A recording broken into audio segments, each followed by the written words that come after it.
Parang hapon. Welcome sa ating DBBS Graduation Day. Amen. 2026. Okay ba yung ating disenyo sa unahan? So this time, tayo po muna ay mananalangin bago tayo mag-umpisa at bago tayo dumako sa ating maikling programa. So inaanyahan kong bawat isa na tumahimik, makiisa, no? Sa ating gagawin ngayon. So tayong lahat ay pumigit at yumuko. Kausapin natin paano tayo mananalangin. So close our eyes, bow our head, at tayo po'y manalangin. Dakilang Diyos, aming Ama, maraming salamat Panginoon sa 12 araw na natapos sa mga batang ito sa Daily Vacation Bible School. Salamat din po Diyos sa mga salita mo na kanilang natutunan.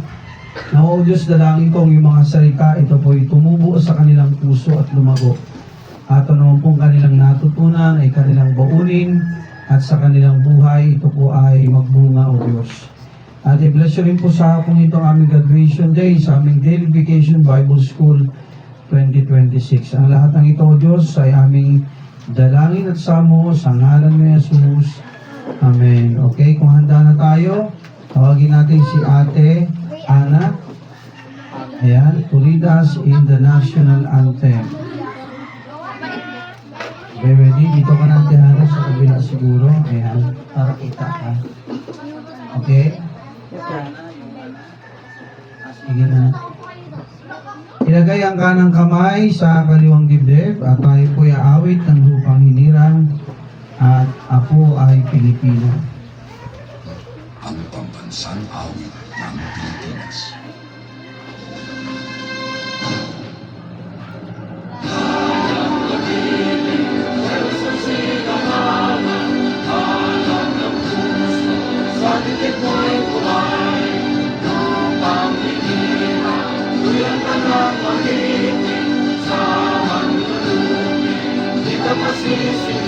Sa dagat sa simula, sa langit ang bagang, may nilagang tulatawid sa pagkalingawan. Ang sanang matawag mo'y tagumpay na nakikinig, ang bituin ng araw na kailan pamay makikinig. Lumalaw ng bahagi pagsinta, buhay langit sa piling mo. Aming ligaya ng pagkay malaki, ang mamagay ng dahil sa'yo. Patayo ng maayos. Pero sing, ako ay Filipino. Bigyan po sila ng upuan, ate. May upuan dito.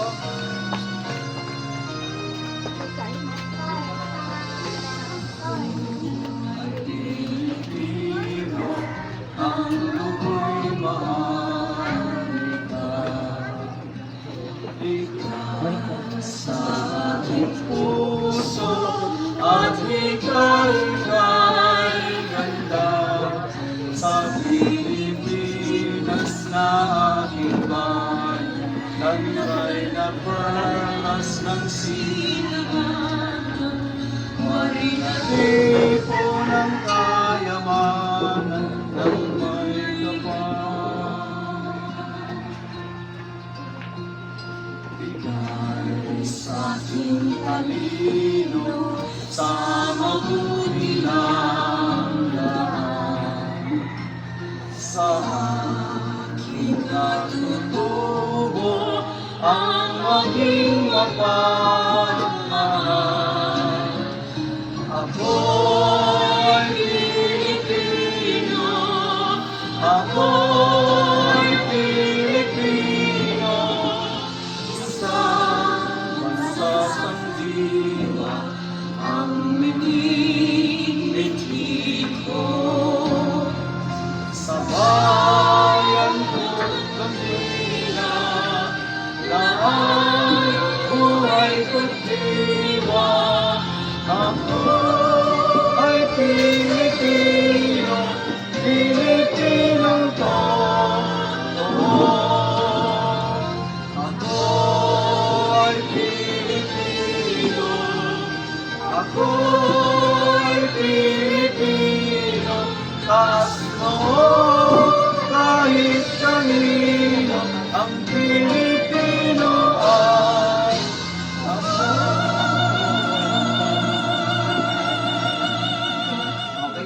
natin ang ating kanang kamay. Ilagay po Pledge sa to ating the bibig. Bible. Pledge to the Bible. I pledge allegiance I pledge allegiance to the Bible, to the Bible, God's holy word. God's holy word. I will make it a lamp I will make it a lamp unto my feet unto my feet and a light and a light unto my path. unto my path. I will hide I will hide its words its words in my heart in my heart, that I might not sin I might not sin against God. against God. Pledge to the Christian flag. Pledge to the Christian flag. I pledge allegiance I pledge allegiance to the Christian flag to the Christian flag and to the Savior, and to the Savior, for whose kingdom for whose kingdom it stands, it stands, one Savior, one Savior, crucified, crucified, risen, risen, and coming again and coming again with life with life and liberty and liberty to all who believe. to all who believe. Okay? Okay na? Okay, be seated. So maya-maya mo, makakapaginig po tayo ng awit. So Ashes, pwedeng gawa natin ng parang makaupo yung ibang parents. Ayun, pagpapalin mo lilit.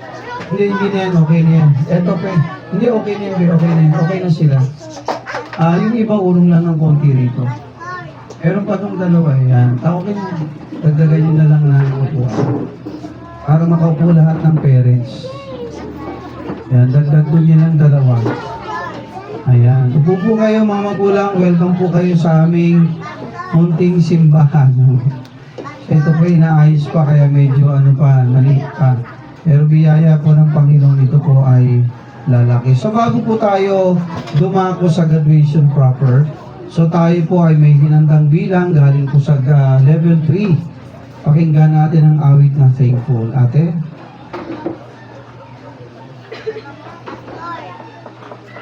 Alam nyo na sa every ha. Ate.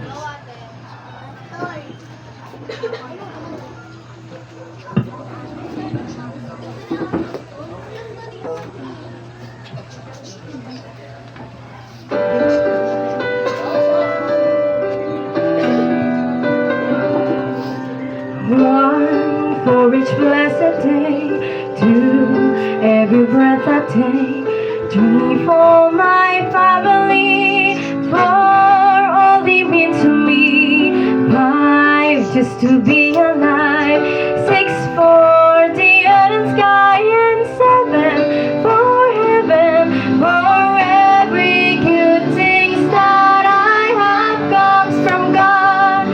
Every day, every hour, there are blessings He sent without number. If I counted 100 or 1,000, I'm sure there will still be more to be thankful for. Amen. Wala pa tayong kamay. 8 for the chance to grow, 9 hearts and hands and soul, 10 for the eyes to see all God has given me.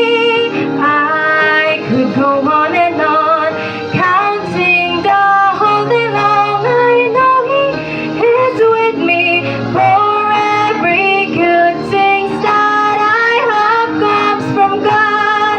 Every day, every hour, there are blessings He sent without number or end. If I counted 100 or 1,000, I'm sure there will still be more. There will still be more and more to be thankful for.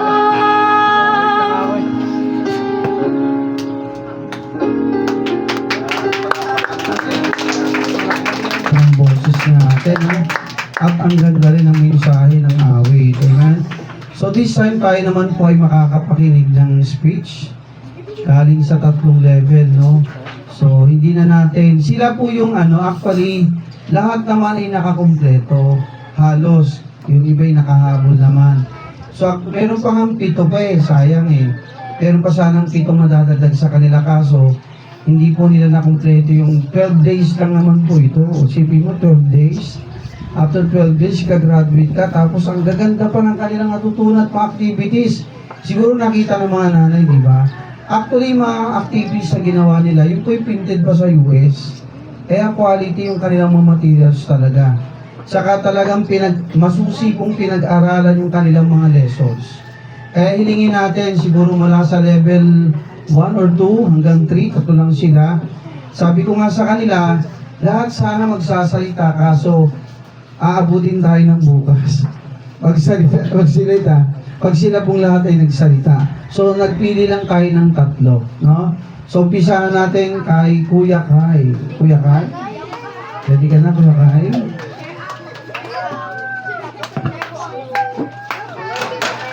Okay, go, Kuya Kai. Anong natutunan mo, Be?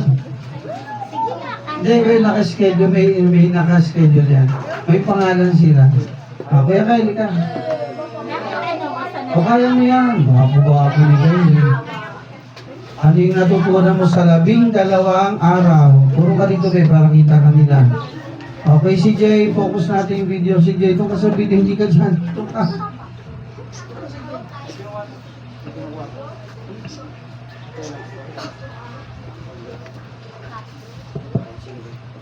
Ang natutunan ko po sa unang araw ay mahalin ang Diyos. Sa susunod, Sige, okay lang. Okay lang. Okay, Ate Lian. At least, 3 na yun niya. Okay lang yun, di ba? Okay lang yun, Kuya Kyle. Okay lang yun. Very good ka, very good. Actually, si Kyle, very good yan. Laging attentive yan. Ito, tsaka si Samuel. Oo. Namiss lang natin si Samuel ng 1 linggo pero nakarating siya ngayon. Okay, sige, ate. magandang hapon po sa lahat na nandito. Sa mga magulang, teachers at sa aking mga kaklase magsisipagtapos. Ako nga po pala si Dayan C. Empeo, isa sa mag-aaral ng TGPS. At ngayon ibabahagi ko po sa inyo ang aking natutunan sa pinakadakilang paglalakbay.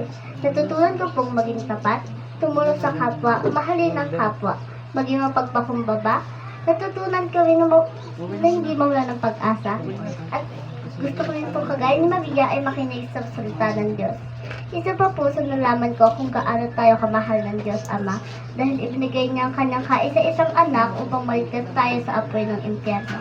At nalaman ko rin po kung gaano tayo kamahal ni Jesus dahil inalay niya ang kanyang banal na dugo upang maligtas tayo sa ating mga kasalanan.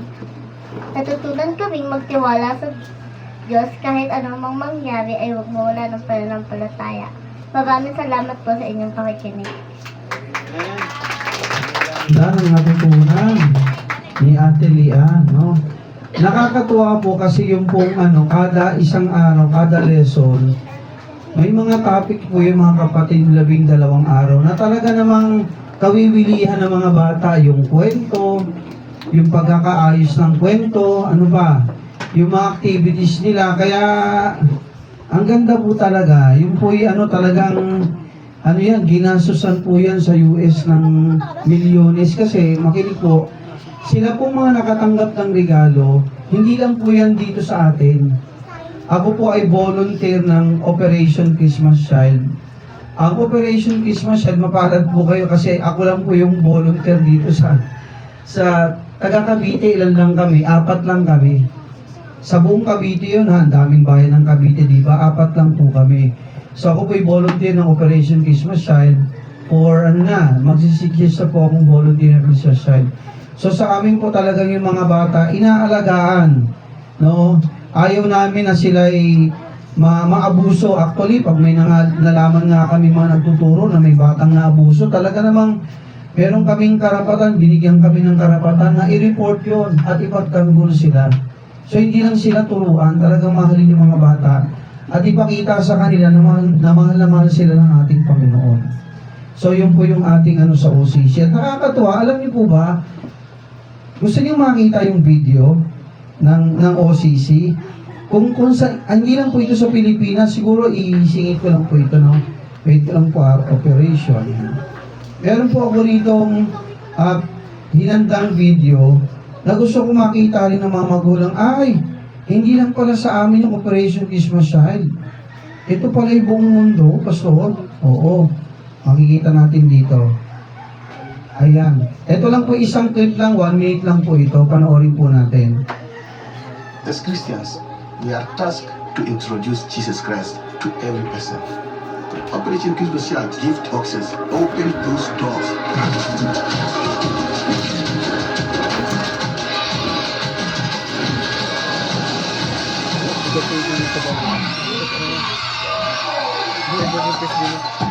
The greatest gift you can give anyone is a knowledge of God and His Son Jesus Christ. Through the gift boxes, we are helping churches to see this as an outreach to those that have never heard the gospel. We are seeing children coming to the Lord, taking the gospel back to their families, and the gospel continues to go places where it has never gone before. Every box is an opportunity for a child to hear that Christ came to this earth for them. Keep packing these boxes and continue to pray for these children. God bless you. Ayan. Ang Operation Christmas Child, mga kapatid, yan po yung buong mundo. Kahit po sa Africa, sa Ukraine last year na naggera po doon, talaga naman yung mga volunteer na kagaya namin, pumunta ron para lang itong mga batang kawawa, biktima ng gera, kumbaga maramdaman nila na may nagmamahal sa kanila. Mga taong Krisyano, kagaya po natin, at higit sa lahat, syempre, maramdaman ng mga batang ito na mahal sila ng ating Panginoon through those tangible boxes. Kaya nakita nyo, bago kami nagturo sa mga bata, may binigay na regalo. Nung ako'y volunteer sa, isang taon pa lang po akong volunteer sa Operation Christmas Child, alam mo, kung babalik kami pagiging mong bata, nainggit ako eh. Sabi ko, wala akong natanggap na regalo, di ba? Mga mga kapatid, talaga namang class regalong hindi mo murahin lang. Ay, Barbie, ang mahal-mahal ng Barbie dyan sa mall eh. Punta ka ng Ayala. Yung nakita kong, sino yung nakita ko ba ng regalo? Sa kay Roxanne, yung Barbie, siya, ang ganda. Siya, hindi lang siya 1,000 ang isa, no, mga kapatid. Ilang libo yun. Actually, ang isang regalong isang box, yan po yung nagpupos ng 2,500. Kasama yung flight sa barko, sa aeroplano. At yung mga natanggap po nilang regalo, galing po yun sa US. Ang mga nagbalot po nun, mga pamilya, mga batang kagaya nila, na gusto rin magbahagi ng regalo, saan mang bansa makarating yung mga regalo nilang mahalaga, matanggap ng mga bata. So, ito po ang magandang balita. Alam niyo po ba last year, ang nabigyang regalo sa buong mundo po, alam niyo kung ilang milyon? 200 million na mga bata ang naabot ng Operation Christmas Child last year. Plus ito pa, hindi pa nabibilang itong taon na to. So possible, hindi lang yan 200 mahigit, mga kapatid. So salamat sa mga pamilya sa iba't ibang bansa, no, na nagbibigay sa Operation Christmas Child at mapalad ang Pilipinas at siyempre mapalad tayo rito. At tayo naabot, mga kapatid, ng Ebanghelyo ng Panginoon through Operation Christmas Child. So palakpakan natin, hindi man natin sila nakita, pasalamat tayo sa kanila. Amen? At siyempre, higit sa lahat, pagkatapos ng regalo, talagang kami, hindi lang tumanggap ang bata ng regalo pagkatapos wala na. Ang gusto ng Operation Christmas Child, yung ating mga anak, talagang may matutunan sila for 12 days. At makarinig pa tayo ng isa. Ayan. Tawagin natin si Roxanne. Ayan. Para ibahagi sa atin kung anong kanyang natutunan, no, sa loob ng 12 araw. Ganda ni Roxanne, no? Dalaga-dalaga na. Magandang araw po sa inyong lahat.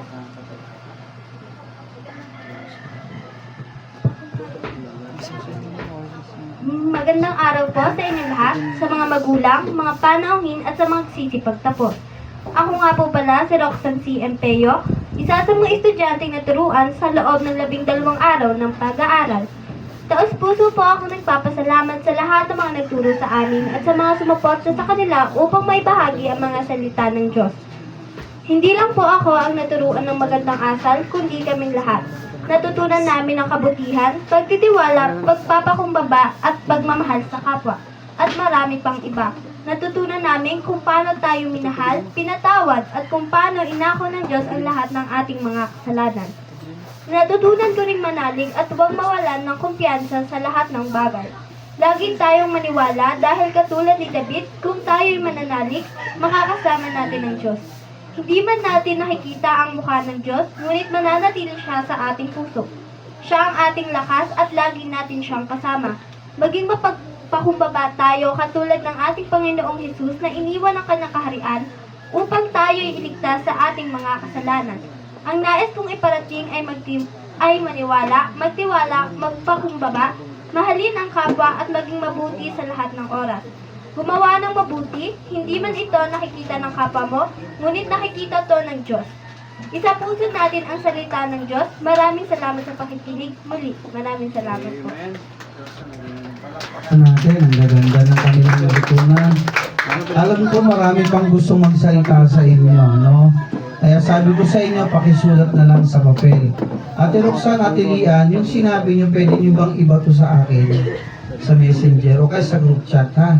Kasi kailangan ko yun. Okay? Ilalagay natin yung sa bond paper, kasama yun sa aming report, yung pasasalamat ng mga bata. Anong malay nyo? Maimbitahan kayo. International yun. Yung inyong testimony. Nakita nyo yung inyong manual, may mga mukha ng bata ron, di ba? Tapos nakasulat doon yung kanilang mga natutunan. Hindi natin alam, baka next season ma-feature yung testimony. No? Yung po'y sinasalin po yun sa wikang Africa, sa Mexico, hindi lang po yun Tinagalog. Actually, original ng English. Ngayon, pag ito ay nakarating Operation Christmas sa Mexico, Mexican ang salita, lingwahe nila. Pag nakarating po ito sa kagaya ng Africa, Africa ng language nila sa kanilang manual. Tayo, Filipino, kaya Tinagalog pa po yun. Isipin mo yung pag-translate na lang noon sa Tagalog. Hindi ganun kadali, mga kapatid. Kaya gumasos nila nang talaga namang hindi mura para lang mabigyan ng ilang Pilipinong bata sa atin. Alam niyo ba, ang nabigyan ngayon, taong ito, ang nabigyan ay 222 simbahan. Kami ang nabibigay. Kaya mapalad tayo, nambunan tayo rito. No? Mapalad tayo. Sa 222 simbahan na nabigyan, nung nakaraang buwan lang, kasama po kabahagi po tayo doon, yung 222 churches, o makinig sa isang simbahan, ang bibigyang bata ilan? 100. So, i-multiply nyo nga, 222 times 100 ilan? 222 times 100 ng mga bata. 22,200. Ibig sabihin, itong taong ito, makinig, ang nabigyan ng mga regalo at nabot ng gospel, o listen po, ay 22,200 sa Pilipinas. Palakpakan natin. Sipin mo, 22,000 na batang nabot. Magkano yung isang box galing ng ibang bansa? 2,500 kasama yung pamasahin niyan. Kung iniroplano yan, binarko, ay hindi ganun kadaling pera talaga. Pasalamat po tayo, no? Maraming bata ang nabot ng Ebanghelyo ng ating Panginoon. So, nagpapasalamat din kami bilang mga magulang na pinaunlakan nyo ang inyong mga anak na makasama. Hindi naman, di ba, hindi baliwala Talagang makita natin silang natuto sila. So, yun po yung gusto natin, matuto ang ating mga anak. Okay, this time, bago po natin mapanood yung kanilang hinandang magandang skit, alam niyo ba, anak nyo magagaling sila? Mga artista to Mamaya malalaman yun, no? Pero bago yun, mga kapatid, siyempre, darako muna tayo walang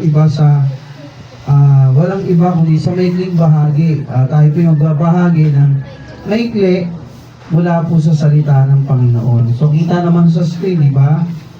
Okay, tayo pong lahat ay tumayo. Magbabasa po tayo ngayon. Sandali lang po ito.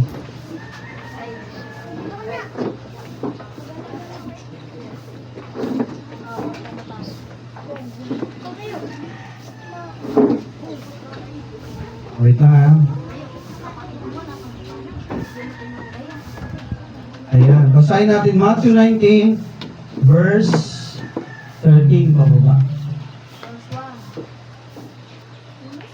Okay, pag medyo malilig na sis, gano'n na natin.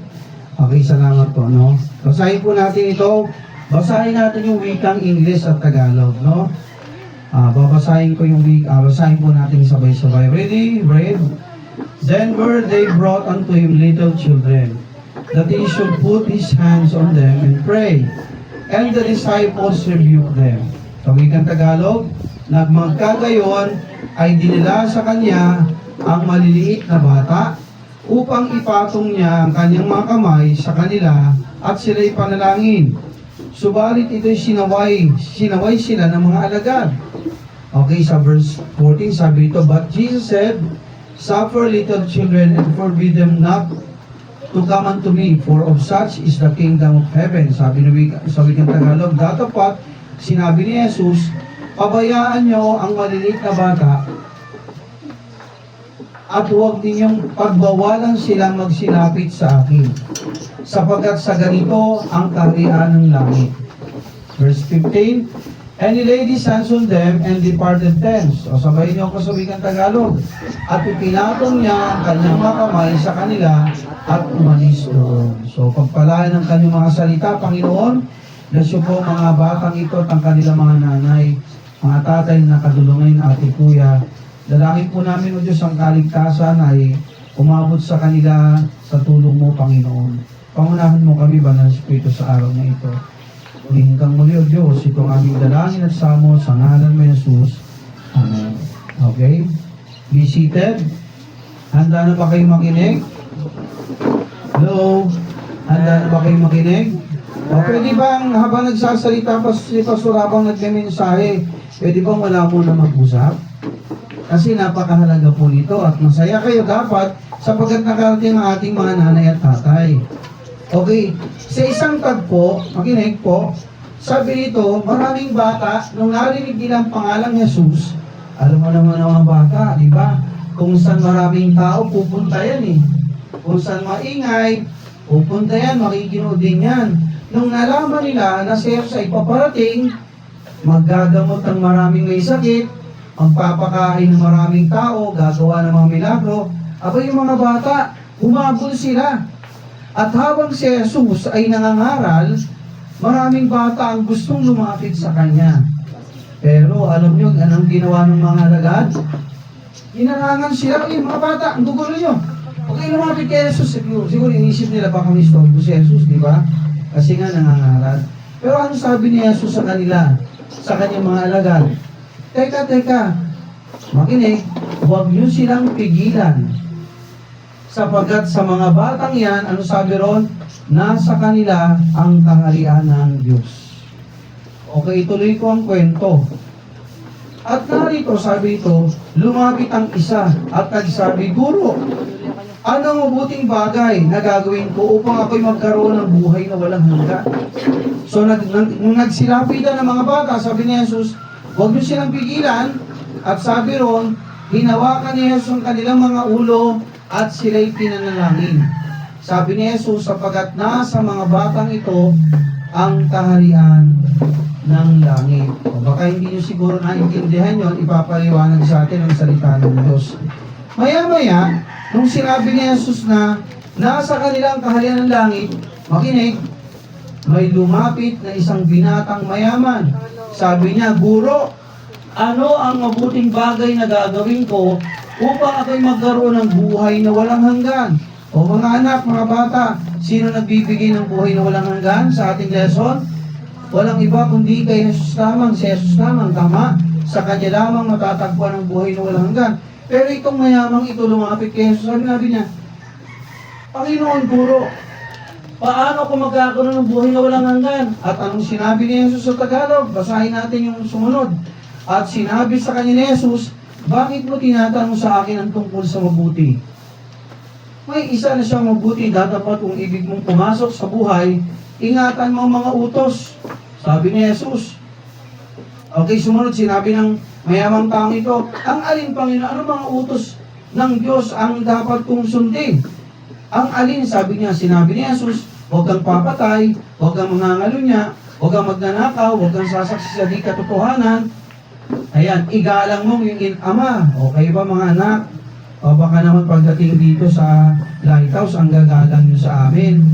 Pagdating sa bahay, hindi nyo ginagalang yung mga magulang nyo. Mga nanay, magagalang ba itong mga anak natin, tatay? O, totoo yun ha. Baka mamaya dito lang. Dapat hanggang bahay. Amen? Mamahalin natin ating mga nanay at tatay. At sabi ito, sabi niya sa binatang mayaman, listen mga anak, at ibigin mong iyong kapwa na gaya ng iyong sarili. Alam mo, sinabi ng lalaking mayamang ito, lahat yan ginawa ko na Panginoon eh. Sabi nito, sinabi niya sa binata, ang lahat, mga bagay nito ay ginanap ko. Sabi ng binata, ano pa ba ang kulang sa akin? Sabi ng binata.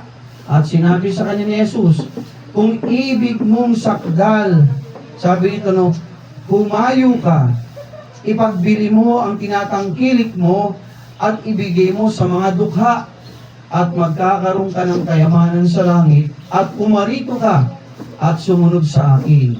Okay, datapat, nung marinig to ng mayamang tao, sabi ni Jesus, hindi ka ba pumatay, ganito, ganyan, nangalo niya, hindi ka ba nang api ng iba, minahalo ba kapwa mo? Sabi ng mayamang binata, oo, Panginoon, lahat po yun ay ginawa ko na. Pero sabi ni Jesus, may kulang pang isa.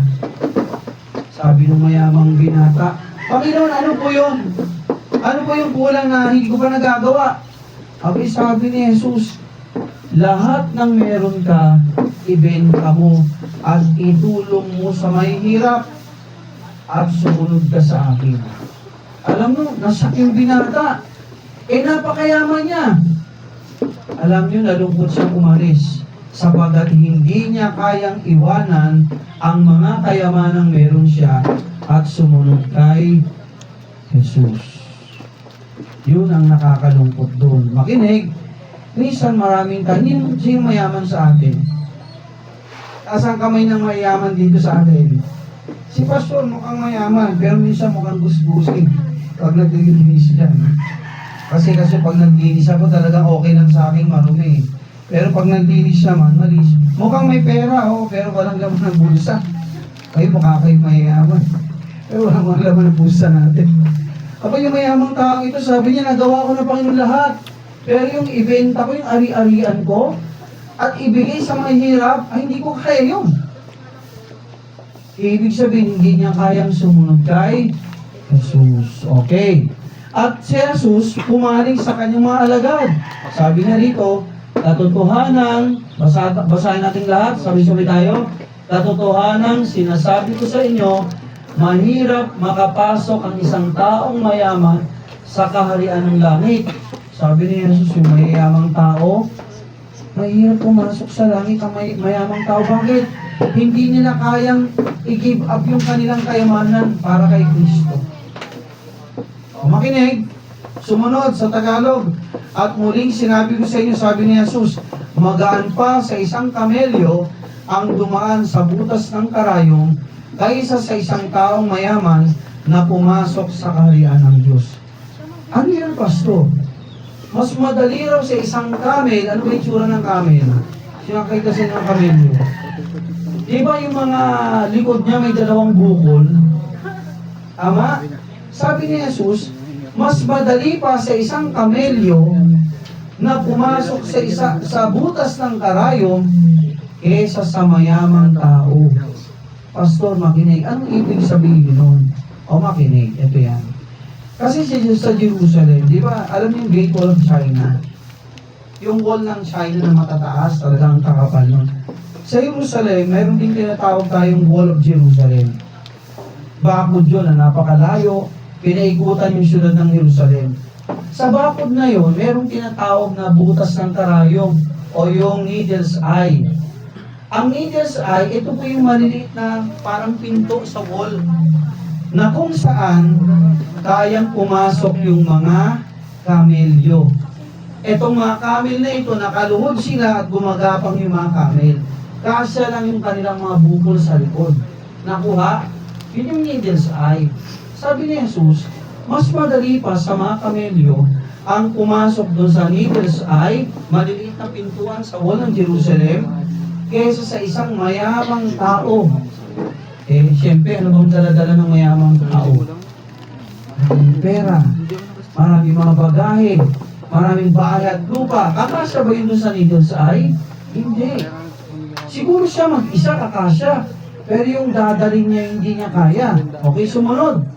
Sabi ito, at nang marinig ito ng mga alagad ay lubang na nagtaka sila at nagsipagsabi, sino ang kayang makaliligtas? Sabi ni Jesus. At pagtingin ni Jesus, sinabi sa kanila, hindi mangyari ito sa mga tao. Datapot sa Diyos, ang lahat ng bagay ay pwedeng mangyari. Alam niyo ba kahit yung pagpunta natin sa langit, ay pwedeng mangyari? Okay, ang tanong, Pastor, bakit ba tayo likha ng Diyos? Para lang ba mamuhay sa mundong ito? Maging sanggol sa sinapupunan ng ating nanay? O, makinig mo na, makinig. Huwag ko sasapayan. Pwede bang hiwalay kayo dyan? Huwag ko sasapayan. Okay, makinig mo na. Nawawala ako eh. Okay. Nawala na ako. Okay. Ang pagpunta sa langit ay pwedeng mangyari. Balikan natin. Bakit ba tayo binuhay ng Diyos sa mundong ito? Bakit kasinilang o si ate, may bagong panak, kapatid ni Samuel? Lalaki yan, magiging gaya rin ni Samuel, magiging kagaya ni Russell, ni Quincy J, magiging kagaya ko, tatanda, pagkatapos sumanda, bagong bata na naman, di ba? Bagong henerasyon na naman, bata, magiging dalaga at binata, magiging ate kuya, mag-aasawa, tatanda, mamamatay. Bagong henerasyon na naman, may papanak na bata, magiging bata, dalaga, binata, tatay, lolo, lola, pagkatapos, ang tanong, Pastor, ganun lang bang buhay? Bakit nga ba talaga tayo nilikha ng Diyos? Yun ang tanong doon. Balikan natin yung mga bata. Di ba ang daming bata lumalapit kay Jesus? Ano sabi ng mga alagad? Huwag niyo silang palapitin, halangin yung mga bata, pigilan. Ano sabi ni Jesus? Huwag niyo silang pigilan sapagkat nasa mga batang ito ang kaharian ng Diyos. Alam niyo ba kung bakit tayo nilikha ng Diyos? Hindi lang para mabuhay sa mundong ito, kundi makasama natin at makapiling natin ng Diyos sa kanyang kalangitan. Kasi ang buhay po natin sa mundo, pansamantala lang. Nanay, ilang taon na buhay, Nay? Lola? Apo. Walang ibang magandang lola rito, Nay, kundi kayo lang. 64. Batang-bata pa si Nanay. May lalaban ba rito kay Nanay? Nay, Happy Mother's Day. Malapit na, imbitahan namin kayo. So ito yan ha. Pero meron ba sa atin dito ang 100 years old na? Sa loob? Wala eh. Bihira na yung nabubuhay nanay, di ba ng 100? Abay, nanay ko namatay 63. Bata pa na yun. Abay, yung tatay ko namatay 83. Malakas pa sana, kaso inatake sa puso. Tandaan na rin. So, ang buhay po natin sa mundong ito, pansamantala lang. Bakit, Pastor? Dahil sa kasalanan. Actually, nung nilikha ng Diyos si Eva at Adan, di ba, lesson 1 yun, di ba, lesson 2? Nilikha ng Diyos si Eva at Adan, eh, pinagbawal sa kanilang kainin na ni Roxanne. Natatandaan nyo? Okay, yung puno na nagbubunga ng kaalaman at ng kaalaman ng kasama at kabutihan. Pero kung si Roxanne, naalala niyo lesson. Nung yun ay kinain ni Eva at binigay kay Adan, doon na ang tao nagkasala, sila ay sumuway sa Diyos. At dahil sila, nanay, ay si nanay pala, meron pang isa na, ilan taon na kayo na? Okay, 65, may lumabang kayo nanay. Parehas magaganda mga nanay natin, amen? Wala nang gaganda sa mga nanay natin, siyempre. Okay. So, ito yan. Magtataka kayo, si Adan nabuhay ng 900 na taon. Si Eva ganun din. Pastor, bakit ang haba ng buhay dati ng tao? Meron nga silang anak, si Methuselah, lalaki po ito, si Adan at Eva. Siya ay nabuhay ng 969 years old. Yun po yung totoo. Hindi po yung kwentong kutsero lang. Bakit pa so ganun kahabang buhay ng mga tao? Actually, nung nilikha ng Diyos ang tao, talaga dapat wala tayong kamatayan. Yun ang totoo nun. Pero dahil pumasok ang kasalanan, doon na rin pumasok ang kasalanan sa tao. Kaya dahil sa kasalanan, lahat tayo nagkasala, tama? Lahat tayo mayroong minanang kasalanan sa ating mga magulang na si Eva at Adan. At dahil doon, sabi ng Bible, lahat tayo ay babalik sa lupa o alabo. Yun ang totoo. Kaya nga ang tao, di ba, pag namamatay, ano nangyayari? Ililibing 6 feet below the ground, di ba? Pagkatapos ng ilang araw, ilang buwan, ilang taon, wala na. Puto na lang, pati puto nga, natutunaw pa eh. Okay, ito yan. Mahal ng Diyos ang tao. Nais ng Diyos makasama ito sa kanyang kaharian sa langit. Pero, nung nagkasala ang tao, doon na pumasok ang kamatayan sa atin. Pero, may magandang balita. Although pumasok ang kamatayan at sabi ng Bible, yung binanggit kanina ni Roxanne at Julian, ayaw ng Diyos na tayo mapahamak sa apoy ng impyerno. Alam niyo bang totoong impyerno? Pastor, sabi-sabi mo lang yun. Sabi ng Bible, ang impyerno nasa ilalim ng lupa. Nakuha niyo ba yun? Teka, nasa taal tayo, magandang ilustrasyon ito. Science, sino nag-aaral ng biology, mga tatay-nanay? Di ba, ito palakpakan natin yung nanay at tatay na makakasagot eh. Ilang bahagi ang mundo? May 3 layer ang mundo eh. Sino nakakaalala? Mga nanay, sino yung with honor o without honor? Pero naalala. O sige, bigyan ko kayo ng clue. Etong tinatapakan natin ang tawag dito. Okay, very good. Milya, kapal yan, crust. Sumunod sa crust, ano sumunod? Mantle. Sumunod sa mantle, yung pinakagitna ng earth, ano yun? Inner core. Outer core at inner core. Yung inner core, ito yung pinakagitna.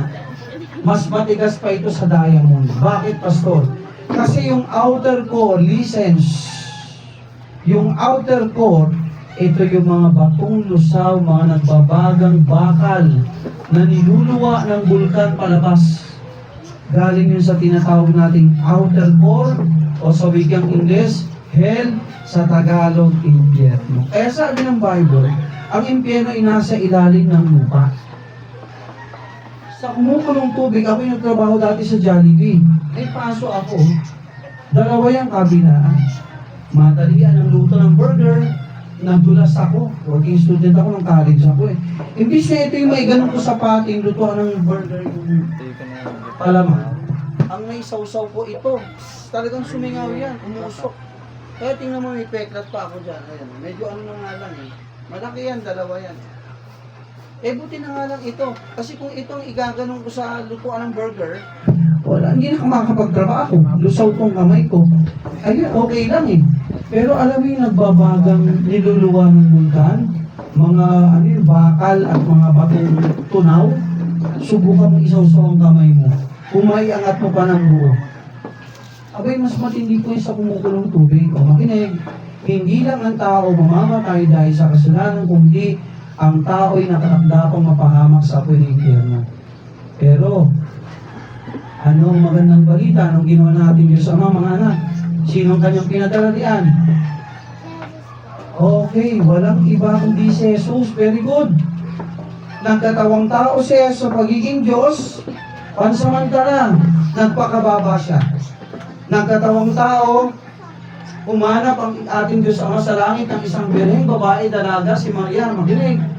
O makinig po, paalala, si Maria, kagaya lang po ng ating mga nanay. Nung time ni si Maria, dalaga. Mapalad siya sapagkat bilang isang dalaga, pinili siya ng Ama na yung kanyang anak na si Jesus ay mapunla sa kanyang tiyan. Walang lalaki si Maria, walang boyfriend ha. Malinis siya. Pero siya'y nagdalang tao. Naalala ko nga, sabi rin sa Bible, diba?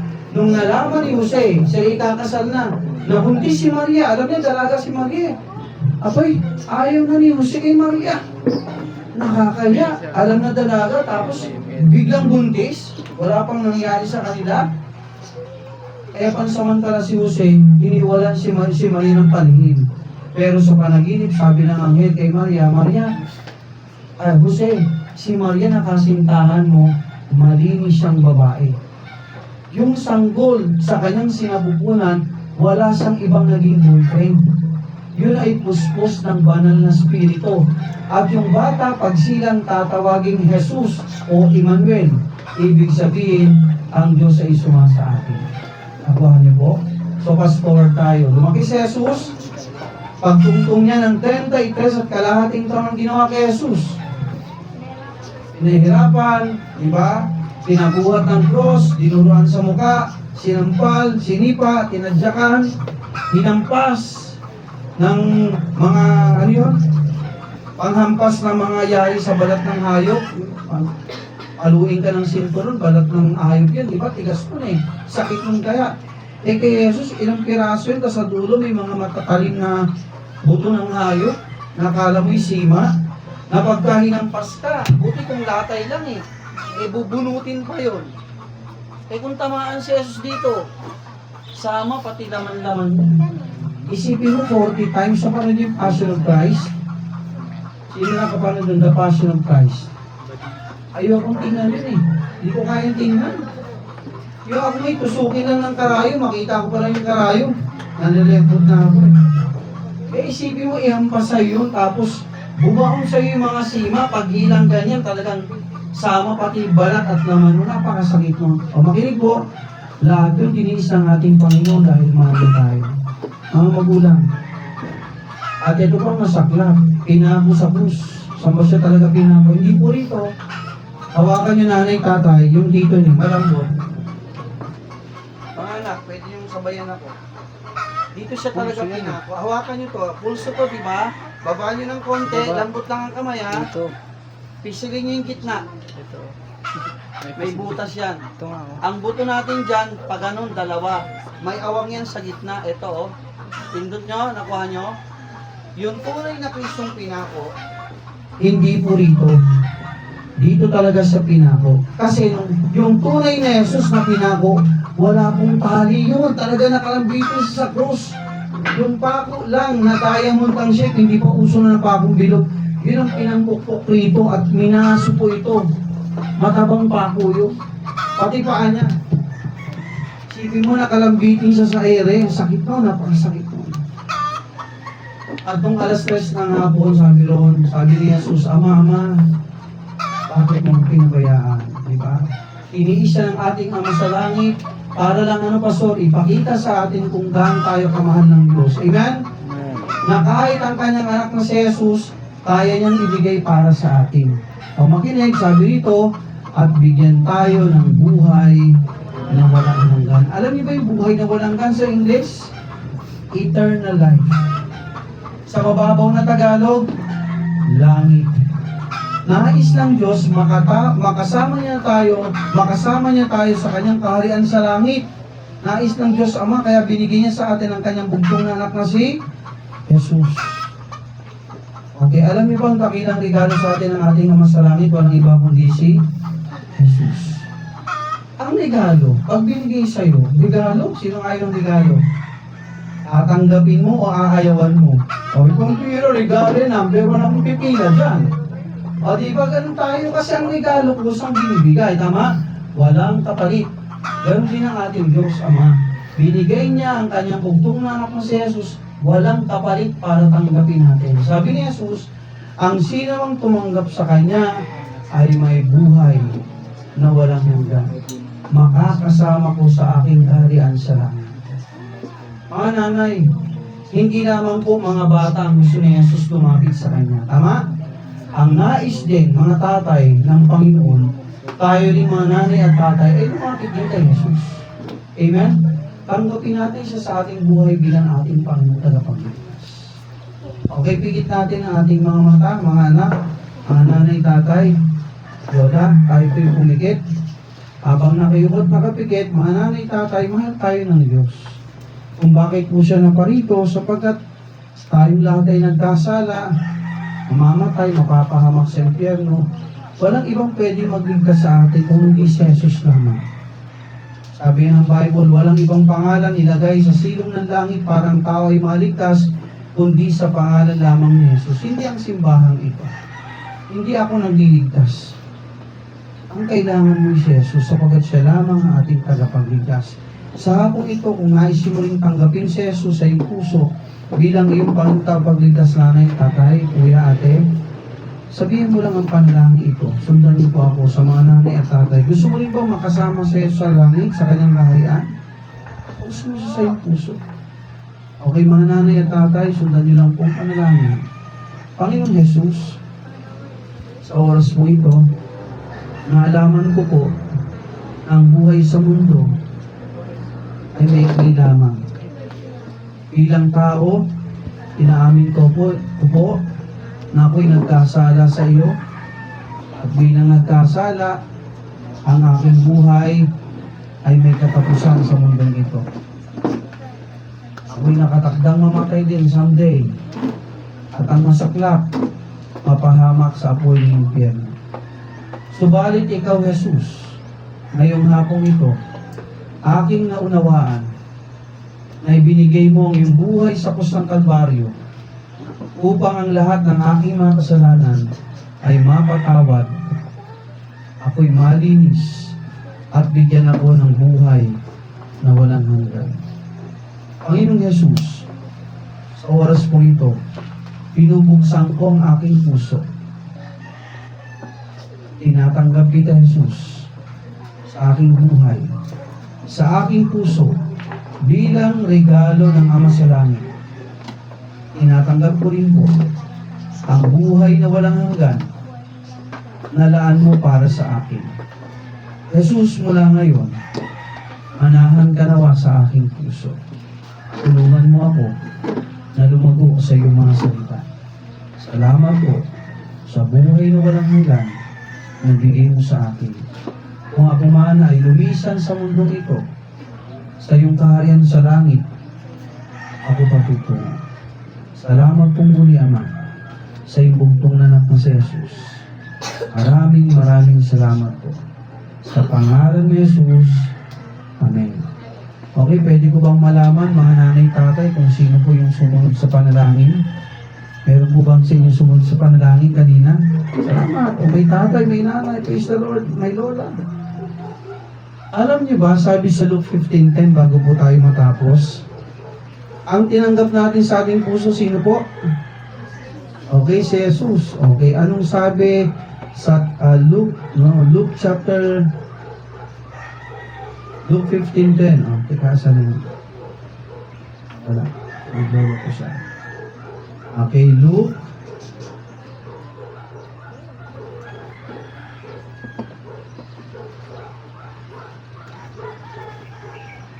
Wait lang ha. Para lang makita nyo rin.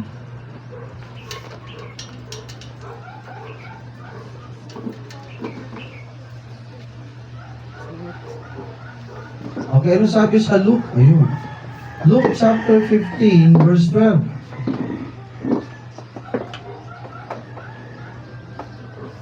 Okay, basahin natin. Luke chapter 15, Luke 10. Tama ba? Luke 10:15 o 15:10?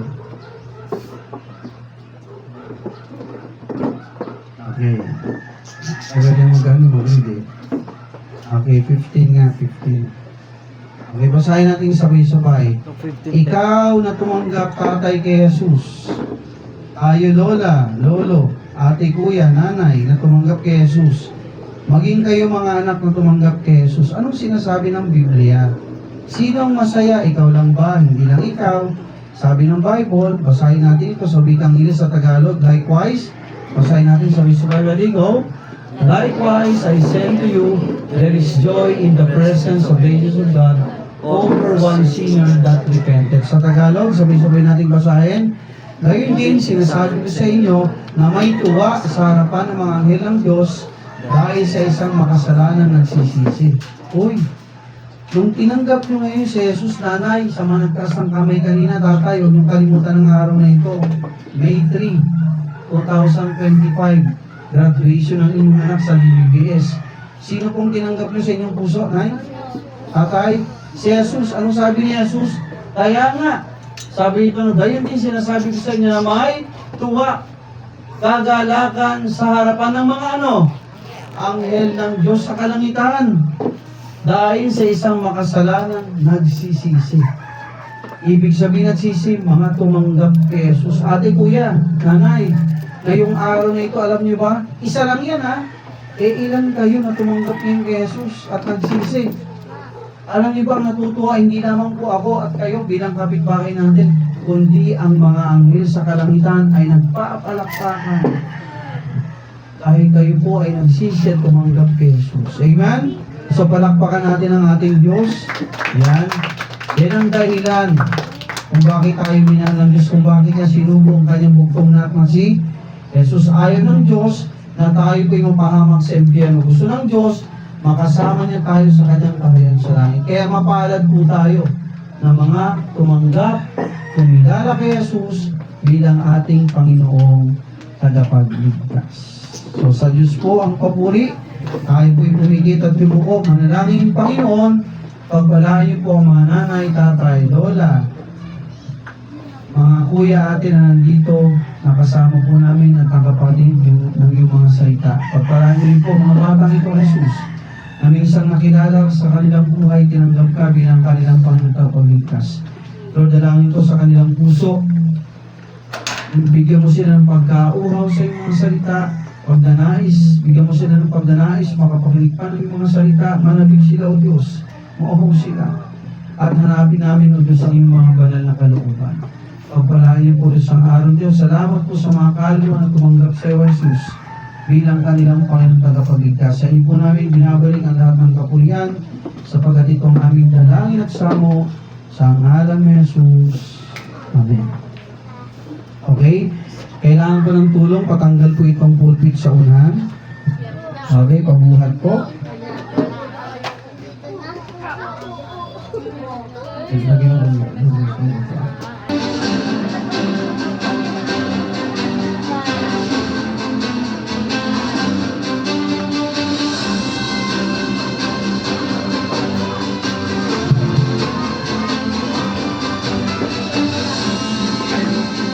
Magandang hapon sa bawat isa. Atin pong matutunghayan ang inihandang skit ng Lighthouse Children. Kung pwede lamang po ay maiwasan ng magingay at tayo po ay manood ng tahimik at sabay-sabay tayong matuto ng isang magandang pag-ugali na makikita natin sa kanilang skit.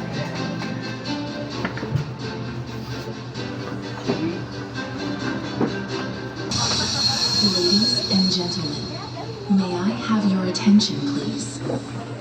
The wait is over, and the stage is set.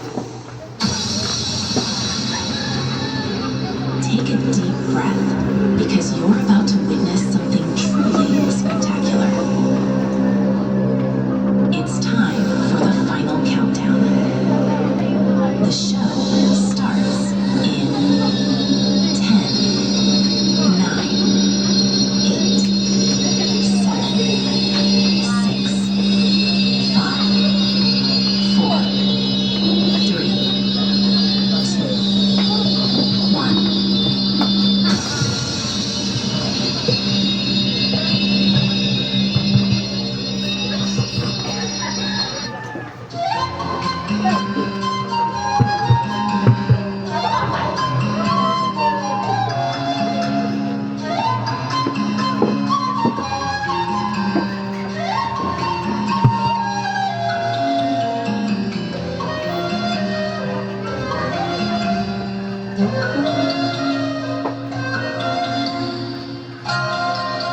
Ang saya ng DVDS, no?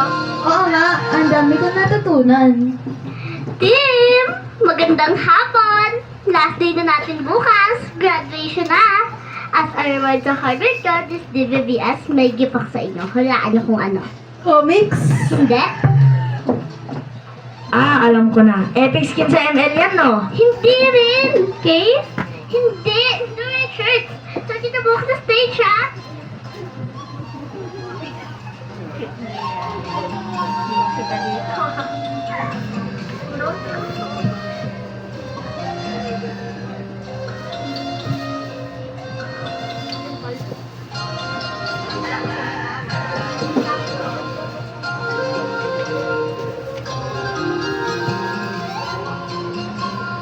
OMG na yan, ang ganda. Pangaw dito.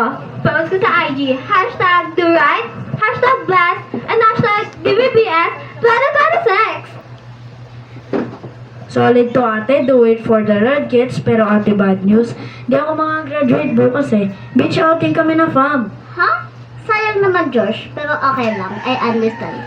Basta promise mo sa akin, suotin mo yan kahit wala ka dito, ha? Kasi ang duret, hindi lang naman sa stage. Sa buhay din, kaya everyday dapat. Yes po, sis Leon. Pero sa beach, sino ba ang makakakita? Ruth, bagay sa'yo yung shirt. Bagay din sa'yo. Bagay sa ating tatlo. Lumilito ang mga beauty natin sa white. Guys, post tayo! Duret daw, oh! Eh guys, sira yung CCTV oh. Perfect! Pwede tayo mag-TikTok dito. Walang makakahuli sa atin. Basta ako, sa beach ko na lang to susuot. Wala namang audience dito eh.